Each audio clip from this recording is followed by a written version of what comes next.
Alright, so I am actually going to be narrating this speed paint kind of thing. I'm going to try something a little new. But yeah, this is kind of the process that I went through for drawing this piece. I struggle a lot with color in my work. I usually, for a lot of my landscape kind of things, I'll do it in black and white, and then I'll put like a filter on it, which is something I learned from a guy named Scott Flanders who does this thing called shape carving, I believe. And it's really similar to what I'm doing here. But I mean, look him up. He's got a really cool video about all of it on Proto, which is a YouTube channel where I love to like go for tutorials if I really want to like extend myself in my art, or like learn something new. So that's what I'm doing here. I watched a video from that channel about like concept art kind of feel to landscapes, and like really, like extending my landscape paintings past what I've like done before, which have always been like a very like centralized and flat kind of perspective. This one still is pretty flat, I think, but not particularly. There's a little bit of depth. There's a foreground, background, midground, I think. I don't know. I'm not classically trained. I just kind of like do it for fun.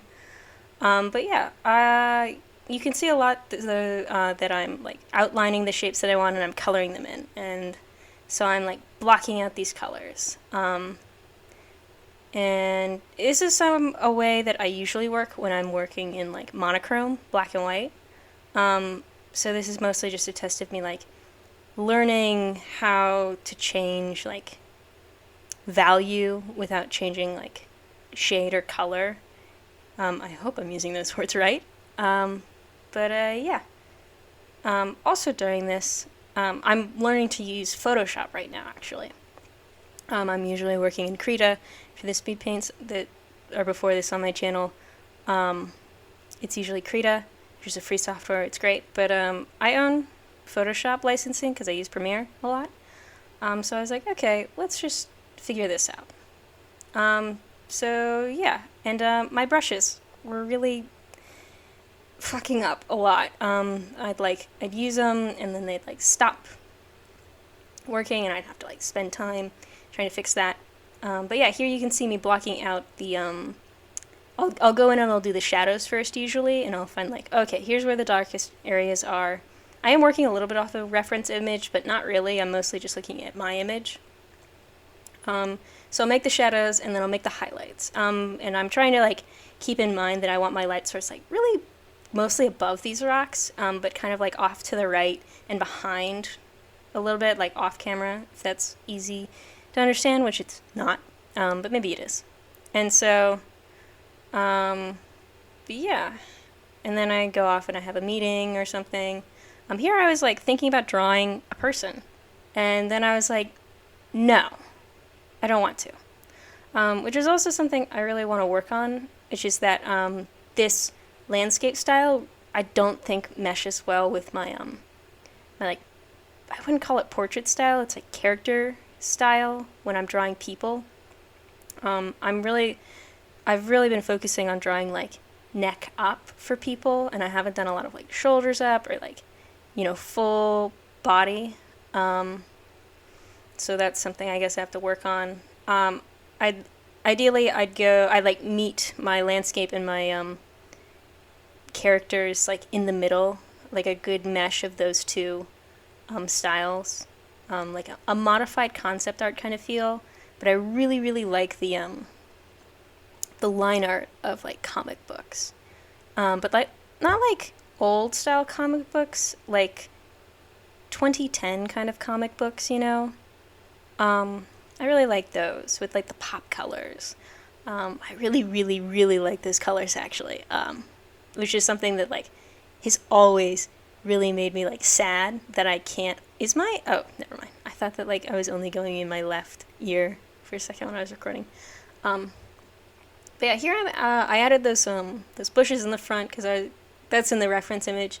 But also I was like, I needed something kind of like a little more in the foreground to like bringing some variety. That's my brush being broken in again. I'm trying to like spell, I can only use this brush. But then I was like, this is wasting time, and I'm wearing out my pen nib. So, there I was like thinking about turning the canvas upside down to draw these rocks, and then I was like, no.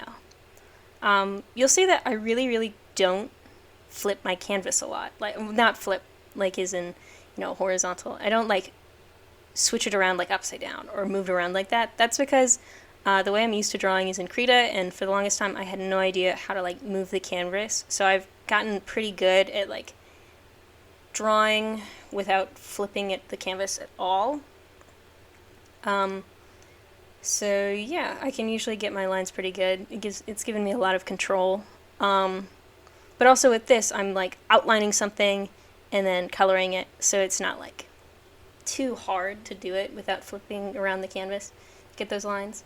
Here I'm still adding texture and stuff. Here I thought about adding a lizard. I did not add the lizard. Maybe I should have. I don't know.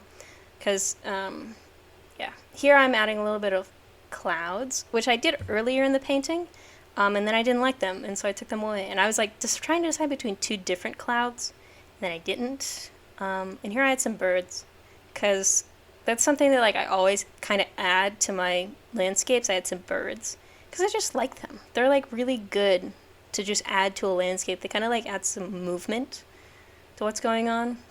Here I'm adding some sun rays because I wanted like to brighten up the image in certain areas.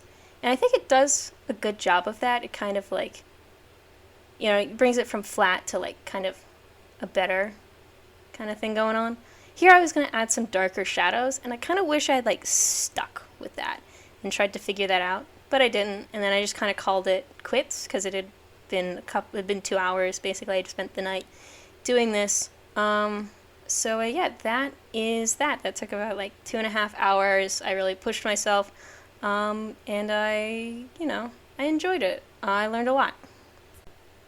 Alright, so thank you so much for watching and listening to me ramble about this painting. It was a lot of fun.